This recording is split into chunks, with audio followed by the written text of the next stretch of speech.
안녕하세요. 우리들 체질 체형 건강 TV입니다. 어느덧 이제 봄도 이제 점점 따뜻해지는 것 같습니다. 지난주까지만 해도 날씨가 굉장히 추웠는데요. 오늘은 상당히 날씨가 따뜻해지면서 뭔가 봄 기운을 많이 느낄 수 있는 그런 때인 것 같습니다. 이렇게 봄이 되면은 봄바람이 불고 우리 마음도 설레게 되죠. 그래서 오늘은 여러 가지 증세 중에서 이제 불안에 대해서 말씀드리고자 합니다. 불안이라는 것이 불안은 누구나 느낄 수 있는 거죠. 살아가다 느끼는 것이 바로 불안인데 언제 불안을 느끼게 되는 것일까요? 불안하다는 거. 우리는 무의식적으로 이제 불안을 느낄 때가 많은데 실제 병으로 이렇게 느끼는 것은 좀 별로 없는 것 같습니다. 뭔가 그냥 불안하고 뭔가 우울하다든가 뭔가 안정이 안 된다. 이렇게 그렇게 그냥 뭔가 해결되지 않을 때 뭔가 그냥 해결될 것 같으면서도 안 되고 뭔가 그냥 기분이 언짢을 때 이럴 때 뭔가 불안감을 느끼게 되는 거죠. 이런 것은 이제 보통 공포감을 느낄 때는 이제 불안감이 없죠. 그러나 이제 공포감이 없이 불안한 것도 뭔가 그냥 내적으로 뭔가 만족스럽지 않을 때 나타나는 것이 바로 불안이라고 할 수가 있습니다. 불안의 원인은 무엇인가요? 불안은 이제 방어적인 역할을 하며 침해에 대한 경고.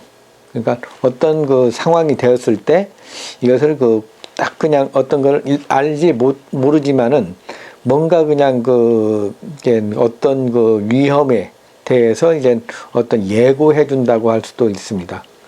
어떤 무엇인가가 이제 예고를 불안감을 느낌으로써 뭔가를 준비할 수 있게 해주는 거, 이것이 불안이 아닌가 생각합니다.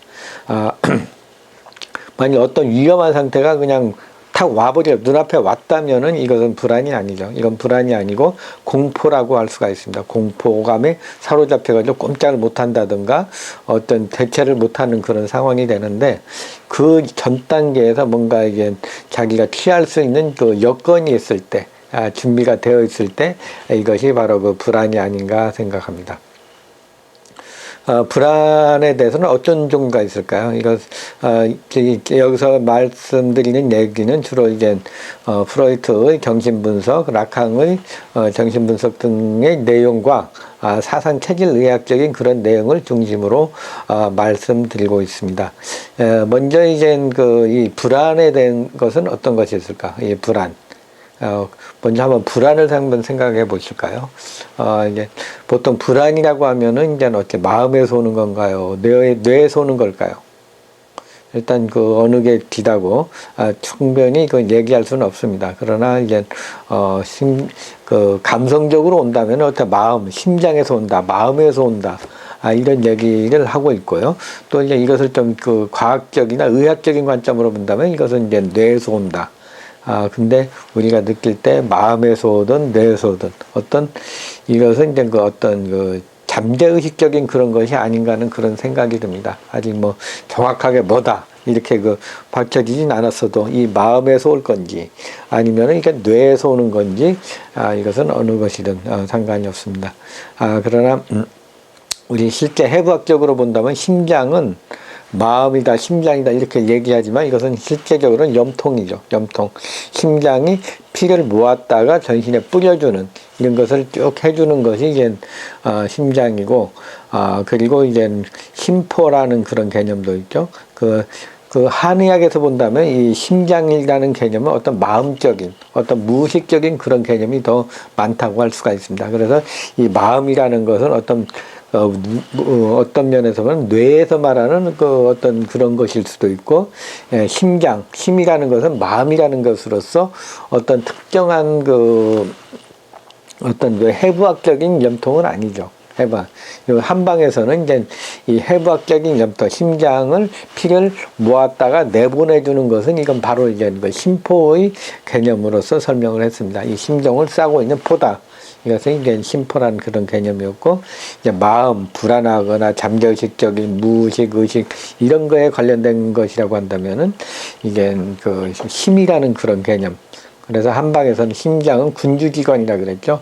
왕과 같은 그런 단계라고 이렇게 했는데, 이것이 바로 이제 심장은 이제 어떤 마음적인 것이라고 할 수가 있습니다. 그래서 이제 그 양방에서 말하는 심장 개념하고 뇌, 어떤 면에서는 마음이라는 것은 뇌하고도, 뇌의 그 의식적인 거하고도 관련이 있다고 볼 수가 있습니다.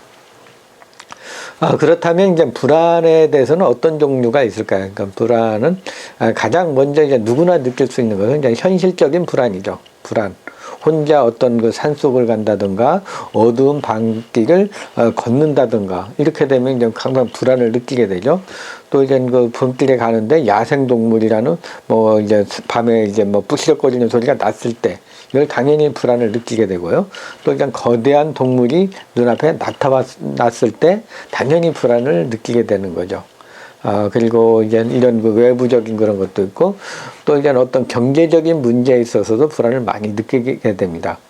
주식이 오를 때는 편안하지만 주가가 이제 막 곤두박질 칠 때, 이때 불안감 같은 경우, 어떤 상황이 되었을 때, 아니면 어떤 그냥 그 위험한 다리를, 그 다리가 이제 오래돼 가지고 불안한 다리를 건너게 된다면은 항상 불안을 느끼게 될 테죠. 또 이제 건물이 허름하거나 옛날 초가상과 같은 그런 건물이라고 한다면은 역시 그 불안한 감을 느끼게 될 겁니다. 이런 그 현실 불안, 어떤 외부 환경에서 누구나 느낄 수 있는 그런 불안이 있습니다. 다음은 이제 불안이 신경증적인 불안이 있어요. 병적으로는 불안이죠. 정신분석에서는 이제 자세하게 분석을 세분하였는데요. 먼저 이제 공포하고 관련돼서 이제 불안을 관련된 불안으로서 무의식적으로 억압돼서 나타나는 불안입니다. 어떤 옛날에 어떤 무서운 걸 개한테 많이 물렸다든가 아니면 어떤 큰 그냥 어떤 그 동물한테 어떤 손상을 받았을 경우 어떤 그 개를 본다든가 뭐 아니면 자라를 보고 놀란 것은 이제 소뚜껑만 봐도 놀랐다고 하듯이 어떤 그런 특정한 거에서 놀랐을 경우에 이것은 이제 나이가 들었어도 이제 그와 유사한 것을 보았을 때는 역시 불안을 느끼는 경우가 많습니다. 그래서 이제 신경증적인 불안이라고 하고 있습니다. 다음은 이제 히스테리적인 불안이 있습니다. 히스테리, 신경증이라고 하죠. 이것은 이제 보통 말하는 그냥 뭐 히스테리 있다 뭐 그런 개념보다는 이제 정신분석에서는 상당히 그 히스테리를 신경증적인 어떤 심적인 어떤 증세로도 많이 표현하고 있는 것 같습니다.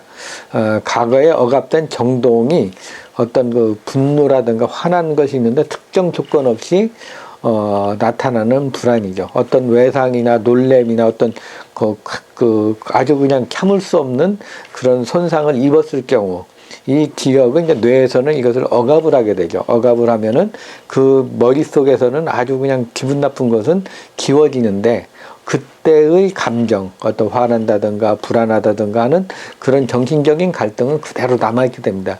이것이 이제 어떤 상황이 됐을 때 정신적인 갈등이라든가 분열이라든가 정신성의 변화, 어떤 정신분열, 어떤 그런 것으로 인해 가지고 이 감정이 갑자기 어떤 유사한 상황이 되었을 때 이것은 무의식적으로 반응하는 그런 불안증이라고 할 수가 있습니다. 옛날에 어떤 어떤 성적으로 이제 놀랬다든가 아니면은 그냥 어떤 감정적으로 많이 놀래거나 외상을 많이 입었을 때 이걸 억누르고 있었는데 그와 유사한 상황이 됐거나 아니면 그때 그 상황 때 보던 어떤 것이 다시 나타났을 경우에 거기에 대해서 이제 본인은 기억을 의식적으로는 기억을 못하지만 무의식적으로 기억해서 나타나는 어떤 히스테리적인 그런 불안이 있습니다.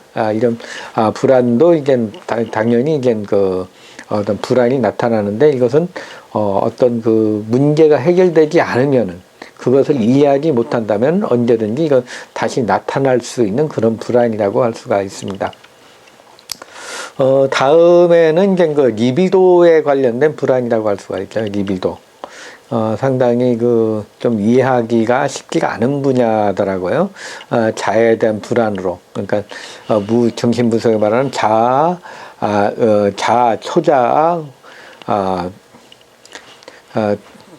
초자, 이드. 이렇게 그냥 이렇게 나누고 있죠. 그런 자기 자신에 대한 거, 또 초자, 아버지와 같은 어떤 도덕적인 거, 그 다음에 이드. 그러니까 어떤 잠재의식적인 욕구불만이 많은 어떤 자기 본성대로 하고 싶은 어떤 이드. 요 세 가지가 이렇게 맞물려 있는데, 이 중에서 그냥 리비도가 어떤 성욕이 이제 자아로 들어가서 이제 이 성욕이 외부로 나가서 이제 성적인 그런 게 하는 거 아니고, 이것이 자아로 이것이 밖으로 나갈 것이 안쪽으로 들어와서 우리 몸에 자아의 정치가 되어 있을 때, 이것이 이제 자아한테 어떤 리비도가 많이 투자가 되면 투자가 된다면 나르시즘과 같은 과대망상적인 그런 것이 있는데, 이것이 어떻게 해서 우리 몸 자에 들어와 가지고 이것이 어떤 정체가 됐을 때, 어떤 시냇물이 흐르지 않고 머물러 있듯이 이렇게 오래돼 있을 때 이게 불안이 나타난다고 볼 수가 있습니다.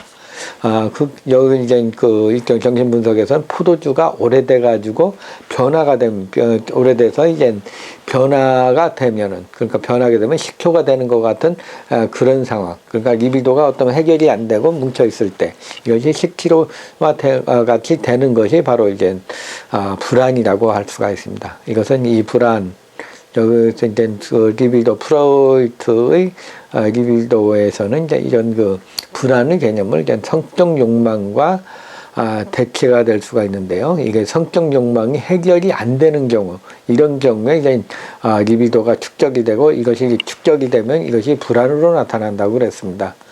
그래서 이게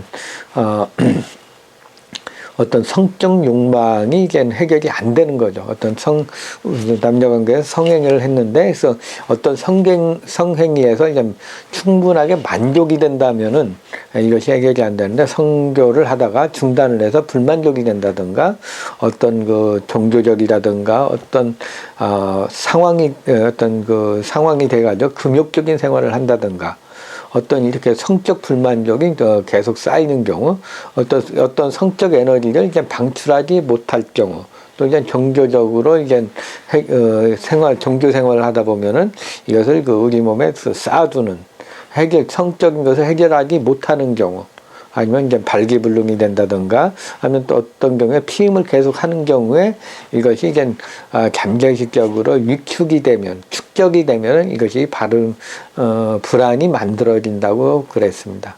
요건 이제 상당히 리비도적인, 성적인 그런 불안이기 때문에 쉽게 일반적인 것으로 이해하기는 좀 쉽지는 않을 것 같습니다. 그러나 이제 이 정신분석 쪽에서는 이 불안의 원인으로서 이제 리비도와 관련해 가지고 나타난다고 보았습니다. 그렇다면 이제 불안을 느끼는 곳은 어디인가요? 불안은 이제 마음에서 느낄 수도 있고, 심장에서 느낄 수 있고, 뇌에서도 느낄 수 있고, 이렇게 해부학적인, 양방적인 그런 관점으로 볼 수도 있지만, 이것을 이제 의식적인 분야에서 이제 자아, 초자아, 이드, 그러니까 자신이라는 거, 초자아는 어떤 도덕적이라든가 어떤 규율, 법률 같은 그런 것이 이제 초자, 아버지와 같은 그런 역할을 하는 거고, 이드는 잠재의식, 어떤 뭔가 그냥 자신의 본성, 잠재의식이나 무의식과 같은 것에서 나타나는 자아라고, 이드라고 할 수가 있습니다. 이 자아는 이제 이게 나타나는 곳은 이 자아에서 주로 이제 억압이 됩니다. 억압 장소. 이 자아는 이제 억압의 장소가 되기도 하고, 나르시즘을 느끼는 장소이기도 하고, 바로 이제 불안을 느끼는 장소이기도 합니다. 일단 자아가 일단 불안을 느끼는 장소로서 이제 가장 많이 얘기가 되는데요. 좀 더 세밀하게 말한다면은 이제 자아하고 이드, 초자 사이, 그리고 자아하고 이드 사이, 이렇게 좀 겹쳐지는 부분에, 약간 교집합과 같은 그런 부분에 주로 이제 불안이 나타난다고 할 수가 있습니다. 그렇다면 자아가 불안을 느끼는 것은 언젠가? 또 이제 요 정신분석에서 자세히 나와 있습니다. 불안은 이제 리비도의 운명으로 이제 방출되지 못한 거, 성욕이 어떤 외부로 이제 많이 발출해서 사랑을 한다든가 해야 되는데 이것이 이게 밖으로 나가지 않고 외부로 타인에게 가지 않고 자신에게 자아에 들어오는 경우, 이것이 이제 축적이 돼서 이게 경체가 되면은 나타나는 것이 바로 이제 불안이라고 할 수가 있습니다. 그래서 이 리비도가 이제 리비도에서 이제 충동의 요구가 굉장히 세거나 요구가 많거나 어떤 만족을 느꼈을 경우, 그러니까 리비도가 그냥 굉장히 충동의 요구가 많이 생기는 경우, 그러니까 이런 경우에 좀 불안을 느끼게 되고, 또 이제 잘 이해하기가 쉽지는 않지만 어떤 충동의 요구가 만족이 되었을 때, 어떤 자기가 만족에 대해서 이루었다고 할 때, 그때도 다시 어떤 불안이 느낀다고 했습니다. 그러니까 이제 어떤 외부로서 일단 계속 자격이, 충동이, 요구가 있을 경우에도 이제 불안을 느끼지만, 어느 단계에 가서 이제 충동이 만족이 됐을 때, 이것이 만족이 돼서 이제 다른 그것이 없다고 느껴지는 순간에 다시 불안을 느끼게 됩니다. 뭔가 이제 어떤 최고로 올라갔을 때 거기에 대한 불안감이라고도 할 수가 있을 것 같아요. 어떤 계속 노력을 하면서 최고로 가기 직전까지는 불안감이 좀 없는데 어느 정도를 고비를 넘고 정복을 했을 때 나타나는 어떤 불안감, 어떤 새로운 것을 해야 된다는, 아니면 남의 도전을 받을 수 있다는 그런 상태에서도 이제 불안감이 나타날 수가 있습니다. 여기서 이제 정신분석에서 보면 이제 충동의 만족은 항상 완전한 만족이 아니라고 볼 수가 있습니다. 우리 인간의 욕구가 어떤 것이 됐을 때, 어떤 것을 만족하게 되면은 다시 이게 거기에 절대 머무르지 않고 또 다른 만족을, 또 다른 욕심이 생기는 것과 같은 그런 관점이라고 볼 수도 있겠습니다. 그래서 어떤 것이 이루어지면은 다시 불안이 생기고, 또 이 불안을 해결하기 위해서 다시 그냥 노력을 해서 이루고 하는 과정, 이런 과정에서 이제 리비도는 이제 충동의 요구가 있을 때도 그렇고 만족이 됐을 때도 그렇고 이게 나타나기 때문에 이게 리비도 성욕 자체가 이제 자에게 불안을 줄 수가 있다. 그러니까 성욕 자체가 만족이 돼도 그렇고 만족이 안 돼도 그렇고 자에게 불안을 줄 수 있다고 했습니다. 또 이제 불안은 쾌락의 원칙이 교란되는 때도 발생한다고 했습니다. 충동이 쾌락을 초과하는 지점에서 발생한다.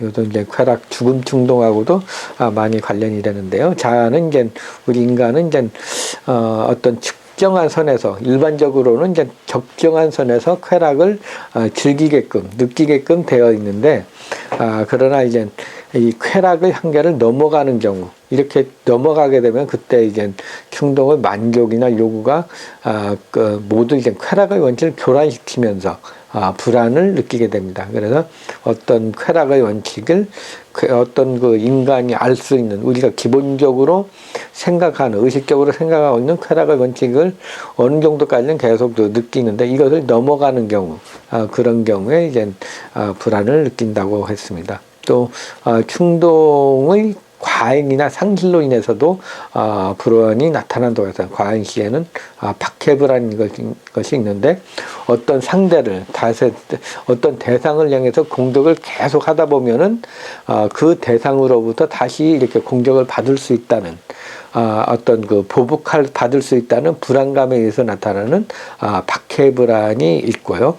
또 이제 상실에 대한 상실 불안이 있습니다. 이것은 이제 자신이 사랑하는 대상과 사랑했던 대상을 계속 공격을 계속 했는데 대상이 이제 바로 사랑하는 대상인 경우, 그러니까 한 예로 든다면 이제 자신이 아버지를 싫어해서 아버지를 공격했는데, 또한 반면에는 아버지를 사랑하는 그런 두 가지 면이, 양면적인 면이 있기 때문에 이 면에 대해서 어떤 공격을 하면서도 이제 상실에 대한 그 죄책감으로 인해 가지고 나타나는 그런 불안이 있다고 볼 수가 있습니다. 이 불안에 대해서 보통 이제 우리가 느끼는 것은 이제 단순하게 이제 불안하다, 뭔가 마음이 안정이 안 된다 하는 그런 대상에 대해서 얘기를 많이 하는데요. 이것은 이제 보면은 우리 마음이 어떤 욕구라든가 어떤 이제 정신적으로, 현실적으로, 아니면 신경증적인 거, 히스테리적인 거, 그리고 리비도하고 관련돼서 이제 불안이 나타날 수도 있고, 이 불안이 어떤 충동에 의해 가지고, 어떤 우리 욕구, 성욕이라든가 리비도 등에 의해 가지고 어느 한계를 넘어가거나 어떤 만족이나 요구, 그리고 이제 어떤 과잉이나 상실 등에 의해 가지고도 이 불안이 나타난다고 할 수가 있습니다. 보기보다도 이제 서양의학, 특히 정신분석에서는 이제 어떤 우리 인간 내면의 불안에 대한 것을 아주 그냥 세밀하게 많이 연구했다고 볼 수가 있습니다. 이렇게 그냥 어떤 모든 상황을, 뇌에 대해서 우리 인간이 할 수 있는 모든 것을 이제 자세하게 여러 상황을 다 총괄해가지고 했다고 볼 수가 있습니다. 그러니까 한의학에서 말하는, 특히 한의학에서는 이제 에노히사 비공정이라고 해서 이런 그러니까 오장육부하고 에노히사 비공정이 서로 이제 연관이 돼가지고 각 장부의 장부의 기능에 따라 가지고 이제 에노히사의 감정이 나타난다고 했습니다. 또 이제 사상의학에서는 이제 각 체질별로 어떤 나타나는 증세가 다 다르죠. 불안한 증세는 가장 많이 나타나는 건 꼼꼼하고 내성적이고 뭔가 완벽한 이 소민 같은 경우에 가장 많이 나타나는 증세가 바로 이제 불안증, 뭔가 불안하고 소심하고 안정이 안 되는 그런 증세가 많고요. 소양인 같은 경우에는 불안보다는 이제 뭔가 열이 많고 하다 보니까 이제 건망증적인 그런 면이 많이 나타납니다. 태음인에서도 이제 불안하긴 불안한데 이건 뭔가 소심하게 불안한 게 아니고 심장이 두근두근 뛰는 정도로 있는 경충증이라는 그런 불안 증세로 나타납니다. 그리고 태양인 같은 경우에는 이제 화가 많기 때문에 어떤 뭔가 그냥 뭔가 앞으로 막 나가는 분노가 많이 생기는 그런 증세의 불안 증세가 있다고 할 수가 있습니다. 오늘은 이제 불안에 대해서 우리 인간 일상생활을 생활하다 보면 항상 느끼는 것이 이제 뭔가 마음이 안정이 안 되고 뭔가 그냥 뭔가 아프길이 그냥 예측이 안 될 때, 뭔가 어떤 그냥 감정, 마음이 편하지 않을 때 나타나는 이 불안 증세, 불안 증세가 있는데 이것을 이제 여러 가지 원인에 따라서 가지고 풀어준다면은 이제 불안한 마음도 많이 호전이 될 것 같습니다. 오늘은 우리들 체질 체형 건강 기부에서는 이제 불안에 대한 강의를 말씀을 드렸습니다. 모두 건강하시기 바라고요. 좋은 주말 되시기 바랍니다. 감사합니다.